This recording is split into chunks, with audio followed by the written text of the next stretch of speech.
It's a great honor and a privilege to introduce Professor Vera Schwarcz. We're here in your beautiful apartment in Jerusalem.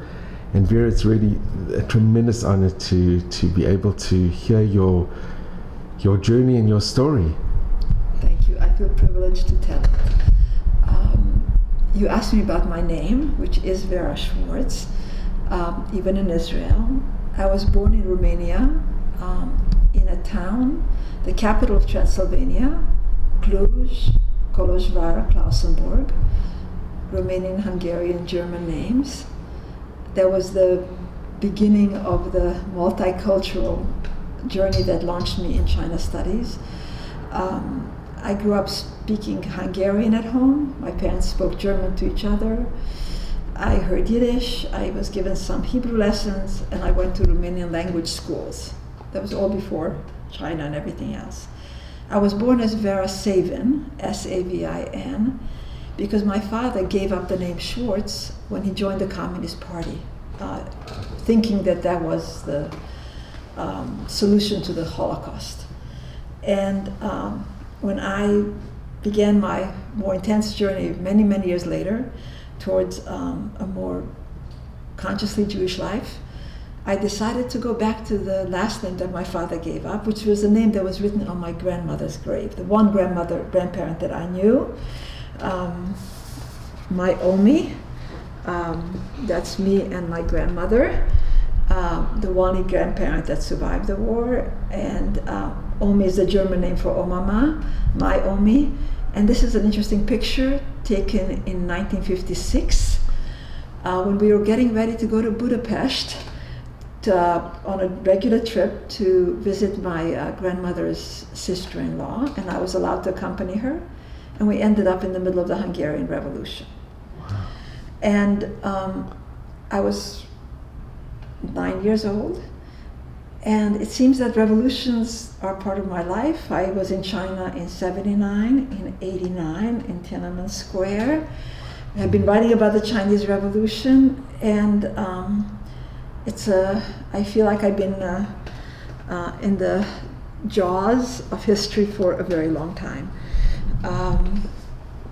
So hence Vera Schwarcz, and even after I made Aliyah, I decided not to use my Jewish name Tzivia, but I decided to keep Vera, which is a name my mother chose because it means faith in Russian and truth in Latin.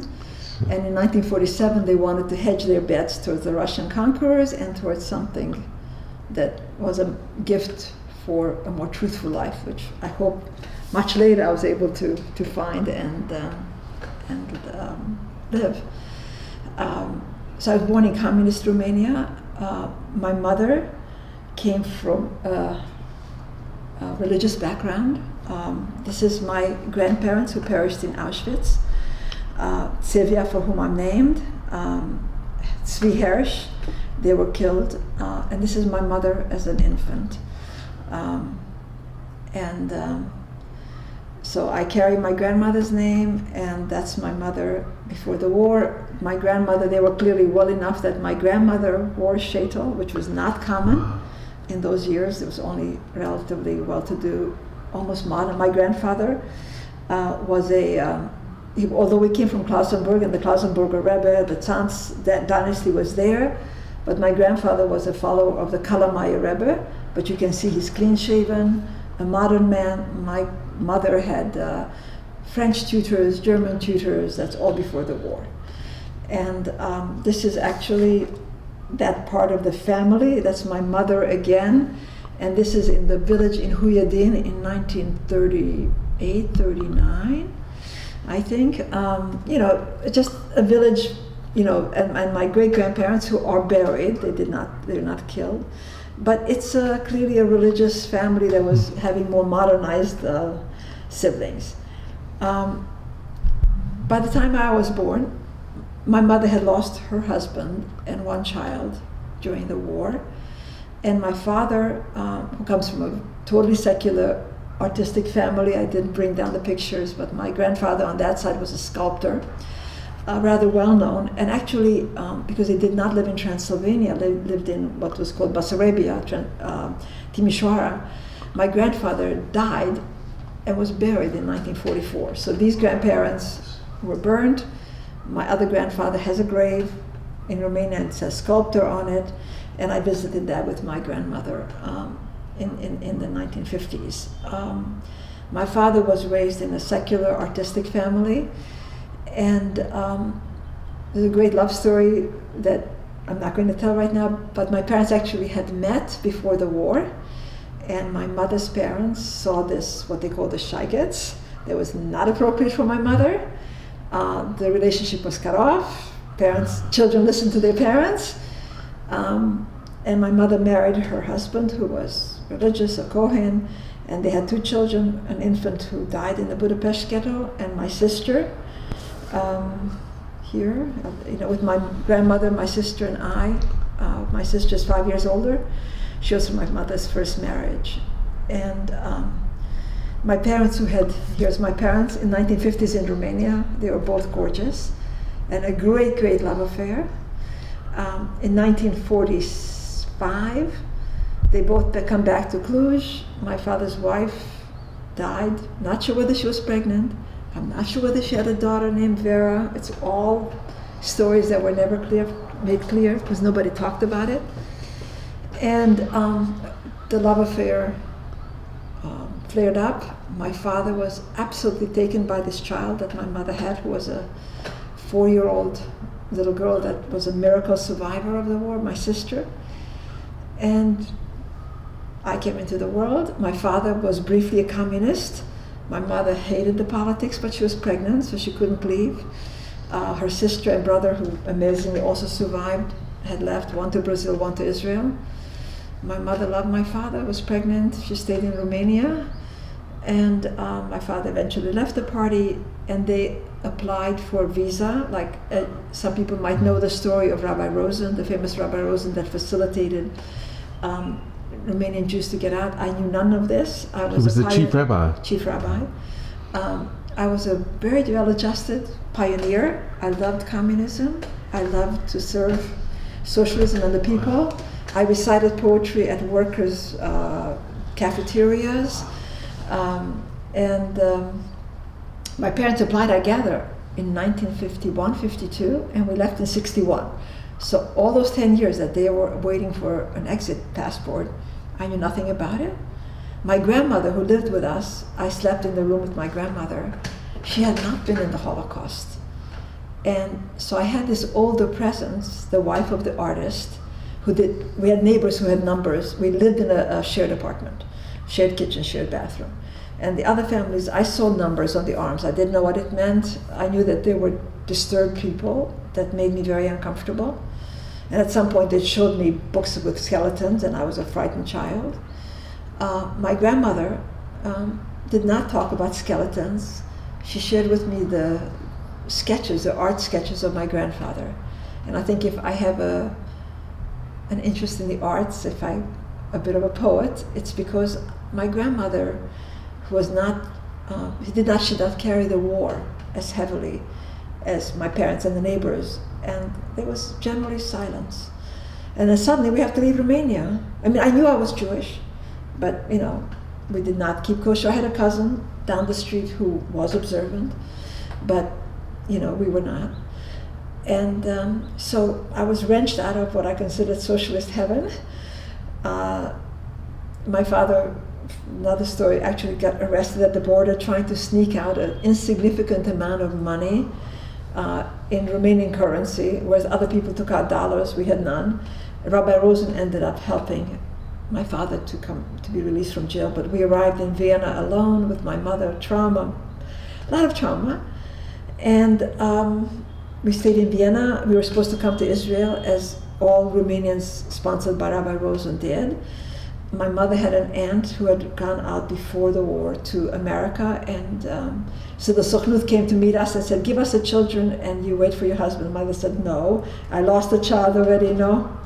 So we did not come to Israel. We waited for my father. We got a passport, and we ended up in New York. Can I just ask please. you, your mother and your father, they didn't speak about the Shoah, about the Holocaust? Not in Romania at all. The first time I began to get the sense I didn't know that I had a sister between my sister and I until I was in college, and I happened to come home, and my father was pushing for Wiedergutmachung, to get reparation payments from Germany as survivors. And my mother wanted none of it. My father, they were poor even in New York, and my father wanted this and was processing the papers and asked my mother what was the name of the child that she had lost. And I remember, I never knew there was a child. My mother says, I don't remember. Leave me alone, I don't remember her name. So I found out that there's a child. I found that my mother is so traumatized. I found out later, I have the birth certificate. Her name was Agnes Rachel. I have a daughter named Esther Rachel. So no, until the whole, no. And then it was later, when I went back to visit my father's sister who stayed in Romania, that I began to hear about my father's first wife. And I have pictures of his first wife. I began, but this was long after I started China studies. I think I was aware of something. It's very typical of second generation children, that there's the unnamed, it's very present, it's not talked about, and we have different strategies. Mine was first Indian studies and Indian spirituality, and I was a major in Indian religions in college, and then China. A leftist, Chairman Mao, great. And so I jumped onto Asia and Asian studies very quickly to diminish this big unknown. Here was something the language was difficult, I was good at languages. When I went to graduate school at Yale, they asked, so you speak Hungarian, French, German, Russian, blah, blah, blah. I hadn't taken Chinese yet, I was, and they said, why don't you do East European studies? Clearly I was running. I was running from Yiddishkeit. By that time I was almost aware of it. And growing up in Romania, did you ever experience anti-Semitism? Did you ever experience anti-Jewish feeling? Not personally. I was, as I said, a model pioneer. My parents did. But they, even in this communal apartment where we had 2 rooms, my mother, my sister, and my father slept in one room, and I slept with my aunt and my grandmother. And there were the survivors who shared our bathroom and our kitchen. I was into socialism. I was a pioneer. I went to the library. I had, as with China studies much later, I knew how to muffle the sound. I grew up under George Dej. I lived through part of the Ceausescu regime. For me, I knew where I was safe, the library, the school, and with my grandmother who showed me artistic drawings. And very well, that's amazing. But can I ask, when you heard that there's possibility that you're going to be going to Israel, did Israel feature? My granddaughter just interviewed me because they're studying in school Abraham's journey from Haran. Mm-hmm. And I didn't know how much to tell a 7-year-old. I was furious. How could you do this to me? Capitalism? I understood the word. America was evil. What am I doing? I want to be adopted by the state. But to go to the Jewish homeland, that didn't enter your... Nowhere. Even 1967, I was in college. I don't think I paid attention to the 6-Day War. I was into Hinduism. No. But clearly, I'm here because something, there we are carried by subterranean powers. People say that all those Jewish mothers that cried their eyes out for their children who went to the Haskalah, to the Enlightenment in Russia, or, sowed the ground for the Balot Tshuva movement. Look, my grandparents who were killed in Auschwitz, they must have prayed a lot before they were killed. And I think if I'm here today, it's because of their tefillot. No question in my mind that I'm here because of them, because of these people. Tzvia and Tzvi Hirsch. Did you ever ask your parents why they decided to leave, why they wanted to leave? Later, in this book. As I said, the fury was, we got to Vienna. I had some German, but not. I was placed in a fancy international school by the Hayas. where I was trying to learn English, which I didn't, it was, oh, I had chocolate for the first time. That sweetened the story. For the first time in my life, I had chocolate in Vienna. And so, forget about Romania, I had chocolate. All my teeth were ruined. Much, much later, when I began to interview Chinese intellectuals who were survivors of the Cultural Revolution in China, several books that I've written, and I found that they were talking to me so openly about their most horrible experiences, I realized that I was getting oral history, not because my Chinese was good, because it was and is, but because I understood what they couldn't talk about. And so I think that's when I realized that I carry languages and stories that are not conscious, but that the Chinese were picking up and behind closed doors, opening themselves up in ways and that the book on Chinese and Jewish cultural memory came out of that sense that, as I told you, who we are elicits what we hear. And I'd spent, 25 years, I was in the first group of American scholars to go to China. Now, I'm not American. The Chinese quickly picked up. I came with, we were 6 of us sent to China. I have a picture in the book. A lot of publicity. The Americans' first group to go to, I was the first American to go to Peking University in 1970. It was exchange student. But again, I was not a student. I already had a PhD. It was the State Department was putting me to find, there were all these stories. But I was there at the very beginning of U.S.-China relations, but I was not American by birth. And the Chinese understood that I grew up in a communist country, that we had something in common, and I had opportunities open to me that other Americans didn't. Because I knew how to negotiate. I knew how instinctively how communism worked, how to bribe, how to lie, how to smile when you don't mean it. I knew all of this and that's when I began to, after several books about China, I decided I had to, at least figuratively, come home. I'd been to Israel. I came to Israel for the first time in 1978, and I've been coming a lot. But I came to Israel before I went to actually live in China. So I came in Israel in the summer, and then by winter of 1979, I was in this first group of American exchange scholars. And so I had Israel sort of somewhere in my subconscious. Well, what made you decide to come to Israel? I came for a bar mitzvah of my nephew, and then I began to come. And when you first came, did you connect with the country or the people? In 78, I went to the Sinai. It was actually the beginning of the Oslo agreements. I felt something, yes. I was picked up by a Chabad young girl on a street corner and taken to Measher. My parents went home after the bar mitzvah. I stayed.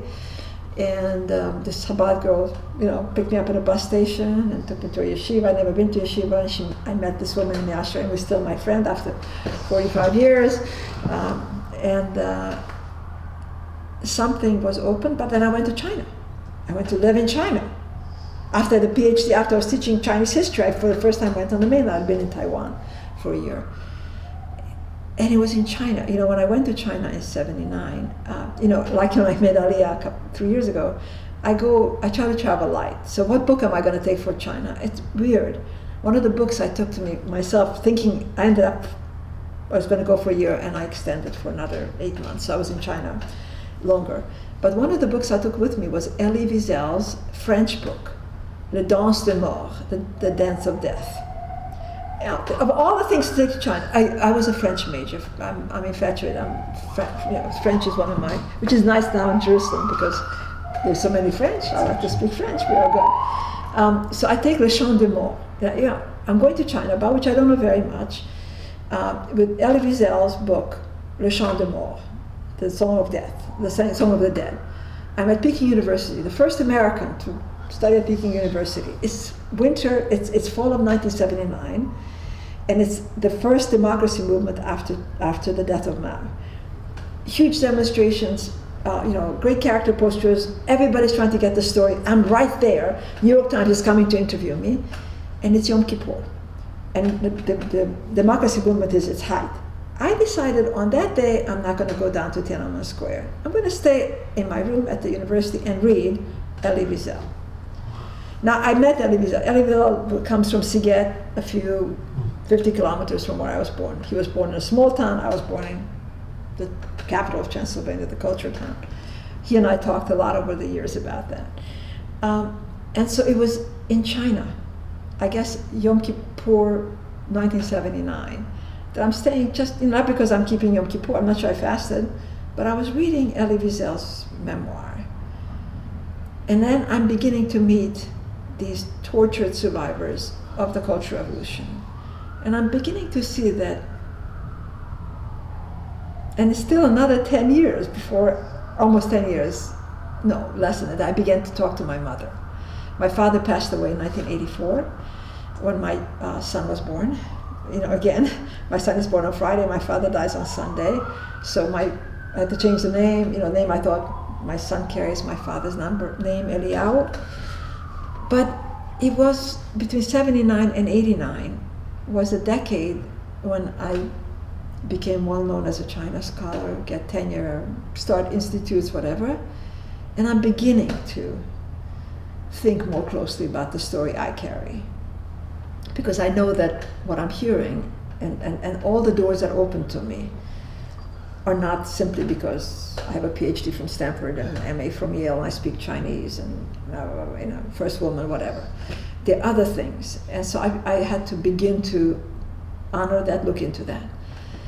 When I first went into the Yale University Fortune of Holocaust archives, video archives, what I told them, and I've told myself, is that I'm coming in to look at the video techniques, at how to tell stories, because I was in the middle of the book about the forgotten founder of the Chinese Communist Party. And I needed to learn more about how to present oral history. This is how I backed into it. Now, within weeks, I was looking at survivors from Cluj, from Kolozsvár, and I actually found the name of a doctor who had written, I think she was a psychiatrist, who had written for my mother's Wiedergutmachung, for my parents to get the money from Germany. They did get the reparation payment. So and at some point I asked my mother, it's all of this in this decade, I think, between 79 and 89, that I asked my mother for papers about the Wiedergutmachung. And it's in the book there. I wrote about that. I'm beginning to listen, about my sister, and then I read my father. I'm not sure which one of it I quoted in that book.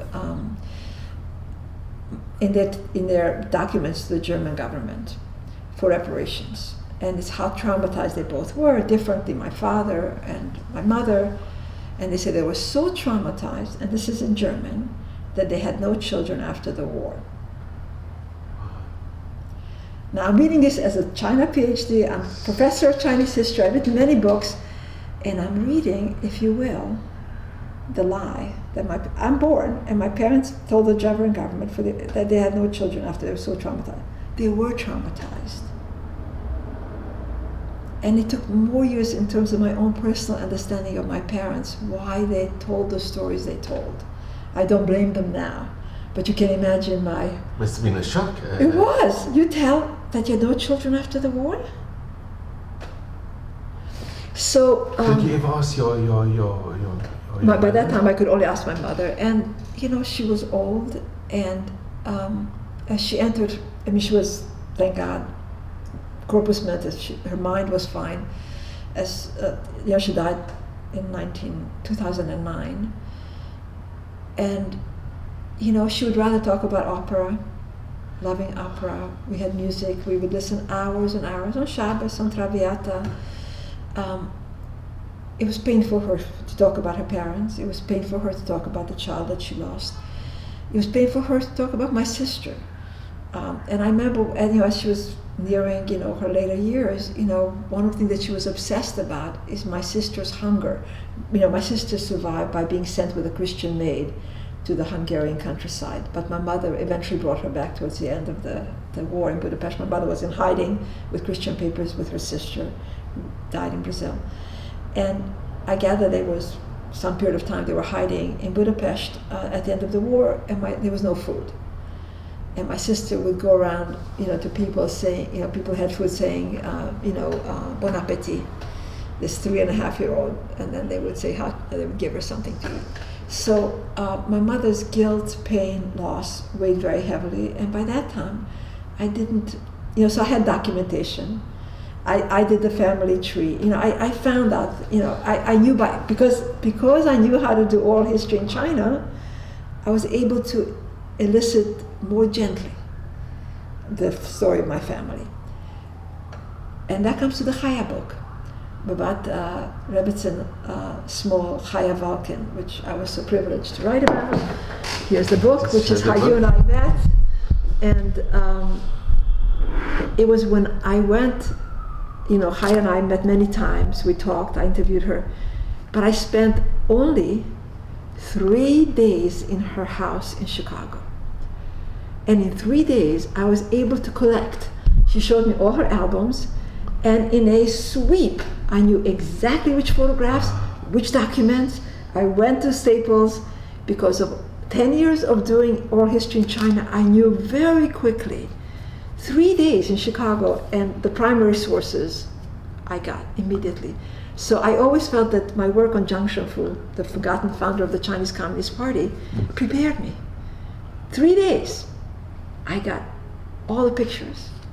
The document of Chaya's father-in-law signing a contract in 1933 with a shul in Chicago. I had it all. She allowed me, and I came with big stack of reproductions of photographs and documents. And that became we talked and I interviewed and, but really this book was born, after I agreed to do it. And let me just tell you, it's there in the introduction of the book. Chaya Small, Rebbetzin Small came into my life at a moment when I was finishing Wesleyan. I was a widow. I thought I was done with my China studies, and in comes this gorgeous Rebbetzin. I knew that she was interested in telling her story, and I thought I simply would help her write her book. But as I began to read about her, even before I went to Chicago, I sensed that if she wrote the book, 50 people would read it. Mm-hmm. If I wrote the book, it would have a larger cachet. So I arrived in Chicago I say, Chaya, I'm happy to help you write your book.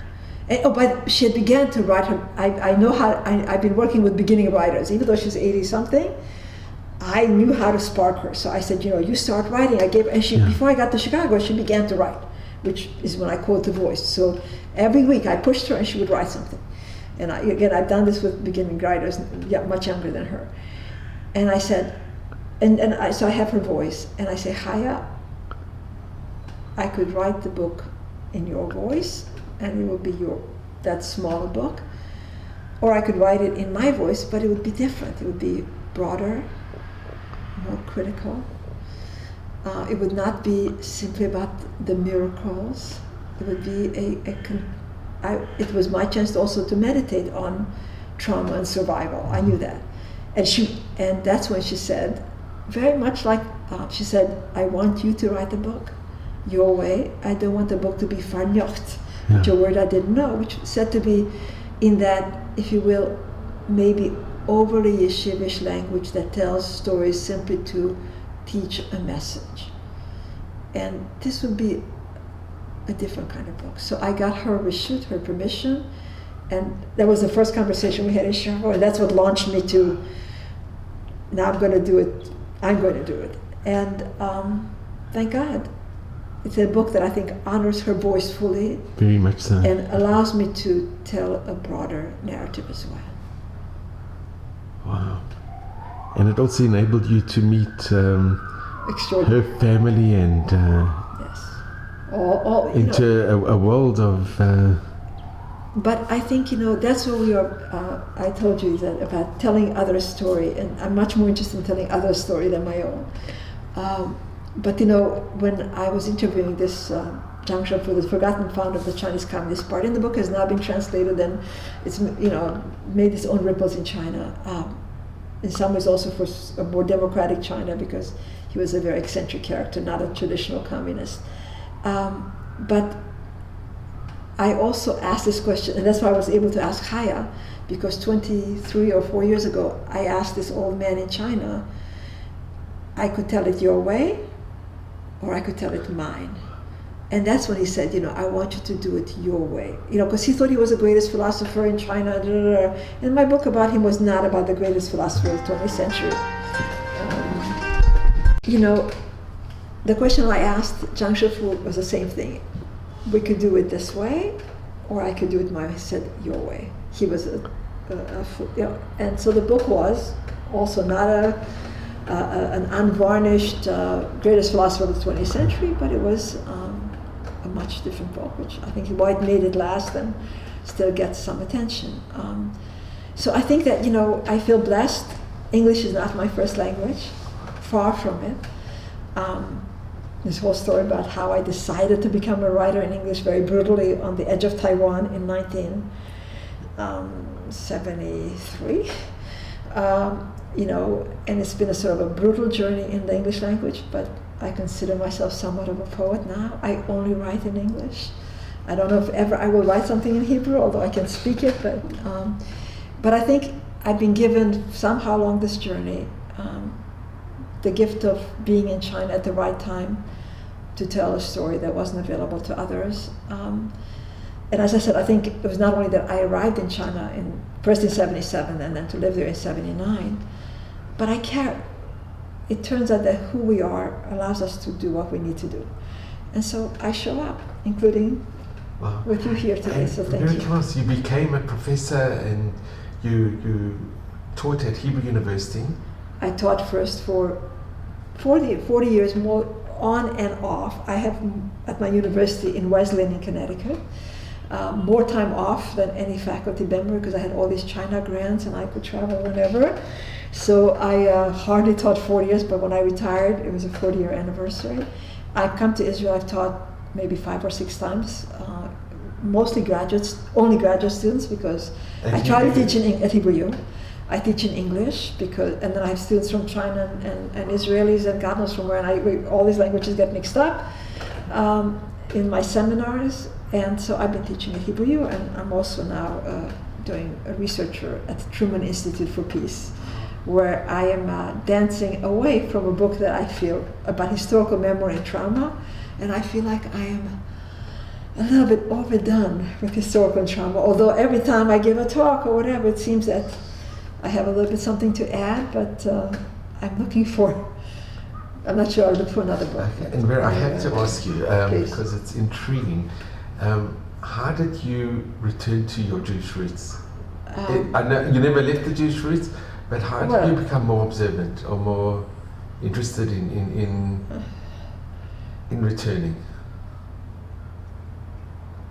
I told you let me just some dates. 1969, I am graduating Vassar College, which is a fancy college my parents couldn't afford, but whatever, I had my interview in French, I was in the last women's class.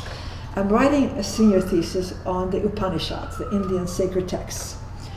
My advisor tells me that a famous Indian philosopher is coming to Poughkeepsie, which is where the college is, and would I be interested in a really famous, both philosopher and novelist, about the philosophy of Hinduism. I said, of course.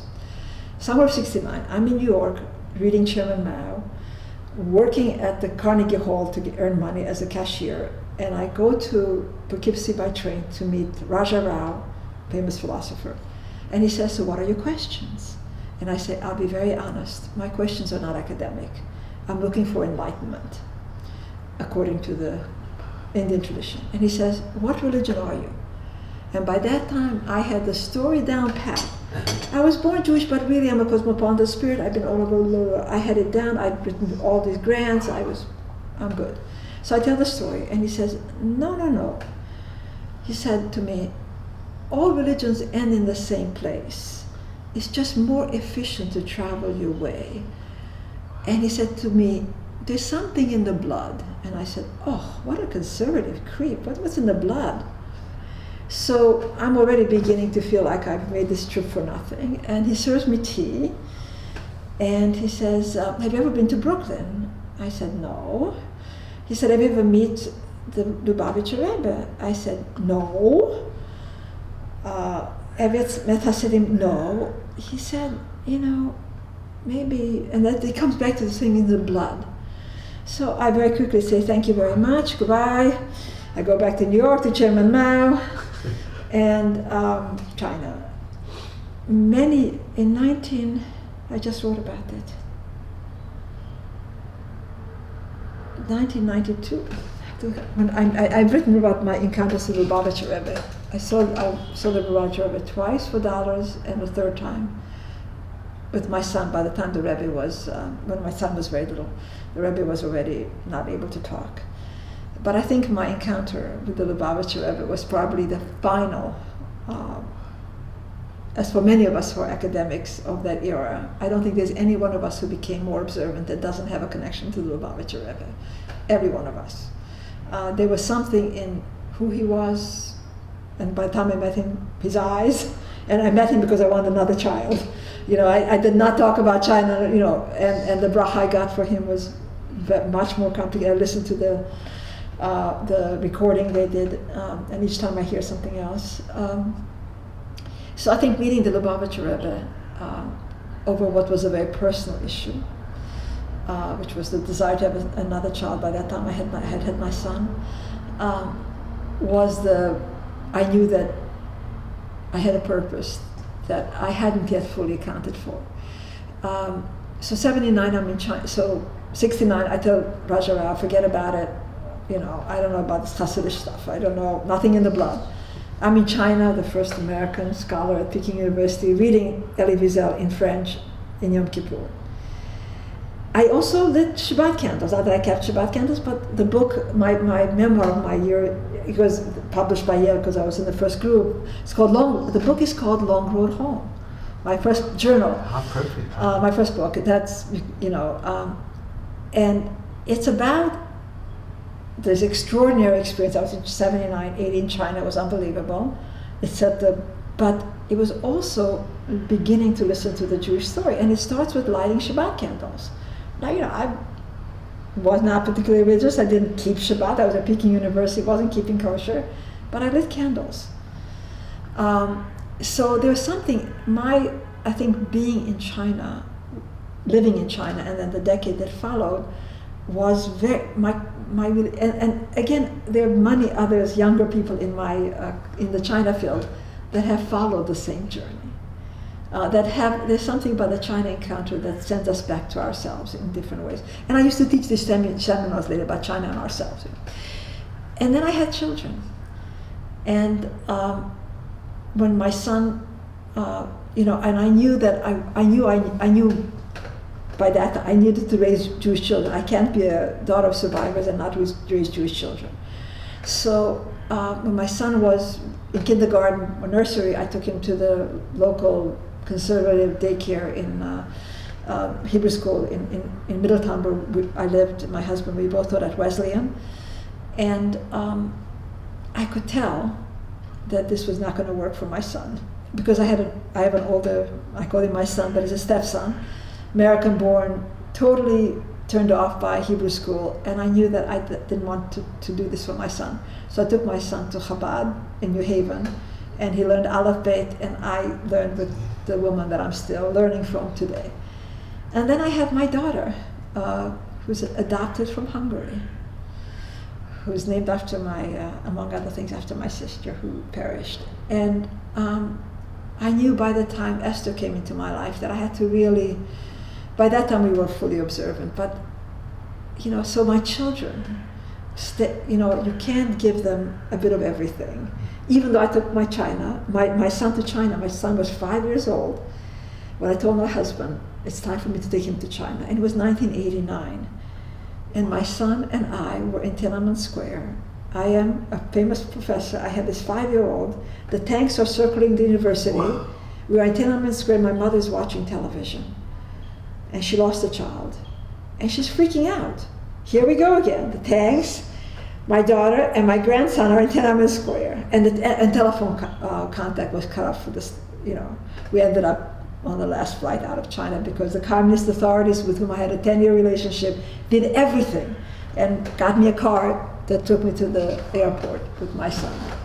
My son is not interested in going back to Beijing. He's been to Taiwan, Singapore, but I think the trauma of being Must have been exceptionally traumatic being there. Well, you know, the day we got to Peking, he fell into a lake, which I think was also traumatic. And the Chinese baby goes faster and fished him out. So, you know, but I think my journey with my children has, and now with my grandchildren, to be asked a 7-year-old granddaughter who's learning about Abraham and Haran, about Romania, and what it was like to leave. And what do you tell a 7-year-old? That is heartening about a complicated story.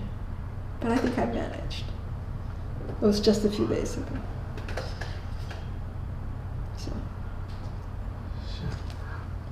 Wow, Vera, this is just unbelievable. Thank you. Thank you. And thank you for the opportunity to I just want to ask, yeah, I mean, as you're not only your professional, you know, being a professor and being in the right place at the right time, and your experiences, what message could you give, or what message would you want to impart to the next generation, to your grandchildren, of your life story, of what you've been through and what you've seen and what you've experienced?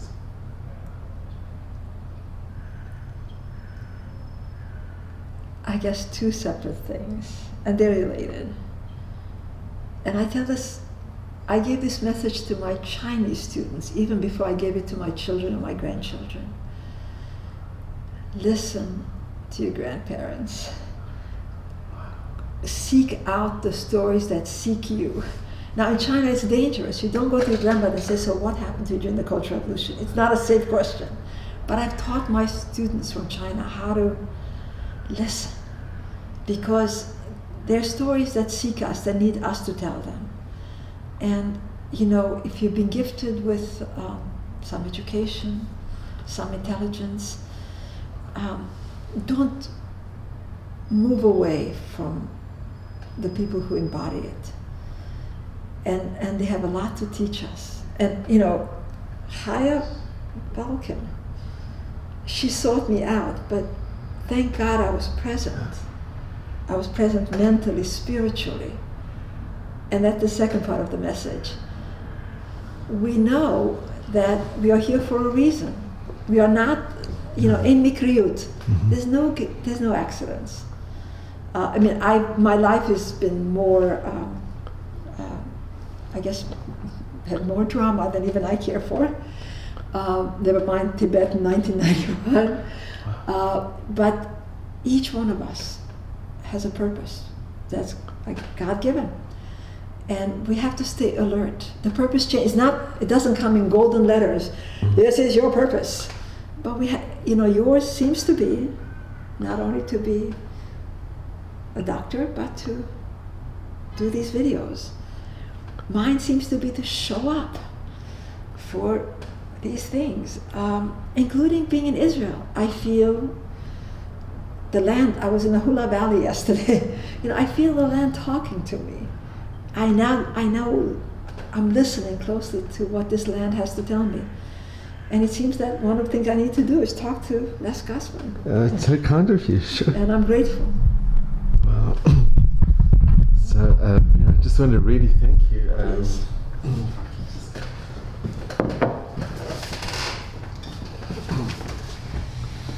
So I was just telling you, Vera, this has been such an honor and a privilege. It really has. And you know, in this book, which I got, and I treasure it because it is something, I don't know, every page is a masterpiece. It really is. Please. And you tell the story.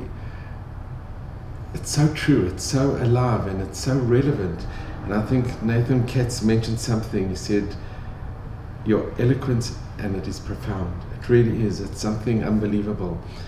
And I just want to thank you from the bottom of my heart, because hearing your story and meeting you, it's been such an honor and a privilege. Thank you for allowing me. This is not the story. It really is. I'm so grateful. I really am. Thank you. Thank you very much. And we all are grateful, because your writing and what you've done, and you're exceptionally gifted, and you are so passionate, and it comes through, and it's really been such a privilege. Thank you. Thank you. Thank you so much. But I didn't show you. Okay. So Les just asked me about how my parents talked or did not talk about it. So my mother's strategy for survival was to try to forget, including what she said at that point. I don't remember my child's name, which she eventually did, and I think it's in the German documents, and she helped me, I guess, in my search because I have my sister's birth certificate from Hungary. My father's strategy, my father was a raconteur. He told stories, including, and they were in a group of all survivors. Their friends in New York and eventually in Florida were all survivors. Most of them from Cluj, Kolozsvár. They spoke Hungarian, Romanian. And my father was a bon vivant. He told a lot of stories, including stories about the Holocaust. And sometime in the early 80s, I guess maybe before tenure, he said, "What are you doing writing about China? Tell my story. You're going to make money." Because by that time, the Holocaust was a money-making, people were selling memoirs, and he was not a writer. And I said, "I'm never going to get tenure in Chinese history on your memoir. Why don't you just record it?" And he took actually writing courses in Florida to try to write it. And so I said, "Record it, write it, whatever, and I'm going to get tenure because that's what I need to do." And because his stories were, some I heard, I actually wrote a short story, one of my first in English as part of my journey becoming a writer, not an academic, but a writer. I wrote a short story published in a non-religious Jewish journal called Sex in Auschwitz, which was a roundabout story about my father's story about having a German nurse and managing to have relations. And I said, "I don't want to hear this," and didn't believe it because my father told many stories. And so that's how I told him no. And then my father died 3 days after my son was born. So my son carries his name. And I'm left with all these bunch of tapes. The story on Sex and Auschwitz, I think, came out short after my father died. He wouldn't have recognized it, but it was a story that, what does an adult daughter need to hear sexual escapades about the Shoah? No. Although, of course, the man I interviewed in China, the forgotten founder of the Chinese Communist Party, regaled me with his erotic escapades. And, so I was now, in this, so my father died suddenly, but not his first, but his 6th or 7th heart attack, at dinner with friends, the ideal death according to my mother. And then I was left. And then, just like later, in a much more open-hearted way, with Haya, I said, "I got to write this." So while trying to get tenure, while writing the book about the forgotten democracy movement in China, which is my book that got me tenure, I wrote a book, I edited my father's memoirs, which is in deposit at Yad Vashem and at the Holocaust Museum.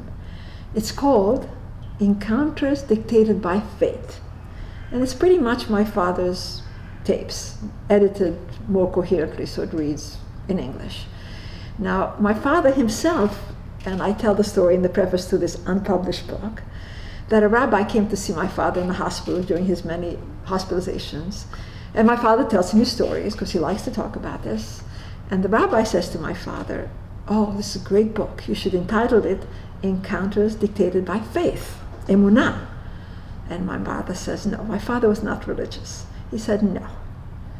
These are encounters dictated by faith, not by Emunah." And so I kept, of course, the title.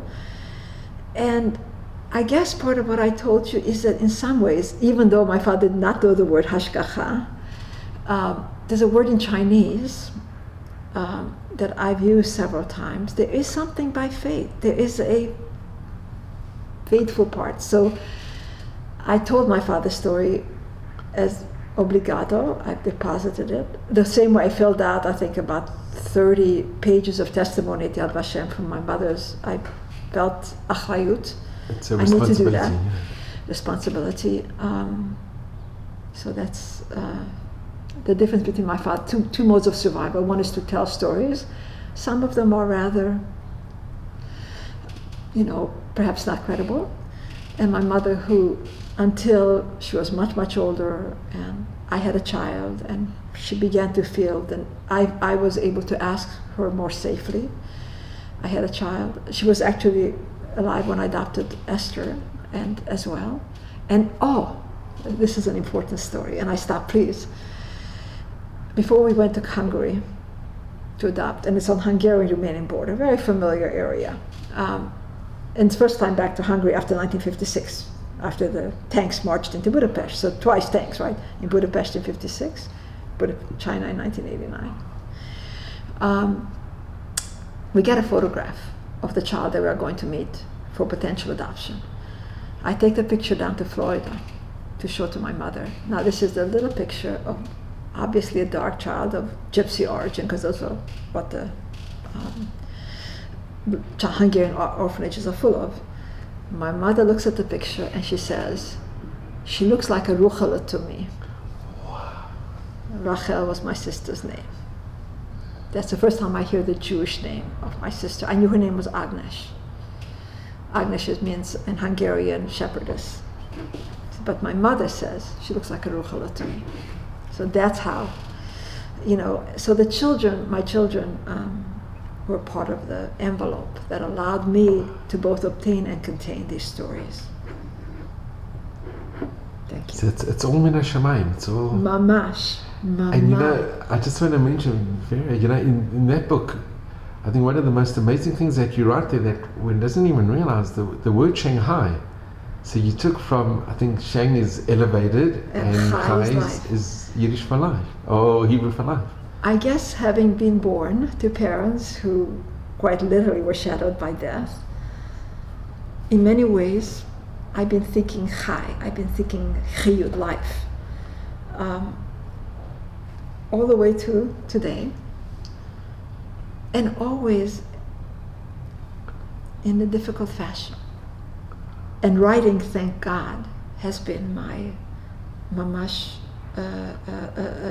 one of the many gifts that Hashem gave me, and there are many, including my health and my children, and many, many things.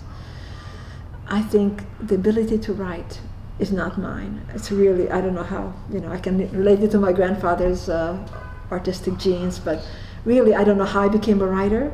It's a gift. It's a gift. It really is a gift. And the obligation, but for me to be able to write has been able to breathe.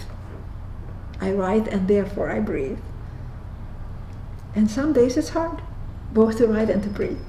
Well, you've given us the greatest gift. Thank you. Because this is... Thank you so much for the opportunity. Truly, I have no words. Oh, Thank you. As a person of words, I have no words sometimes. Vera, that is the greatest compliment one could ever receive. Thank you so much.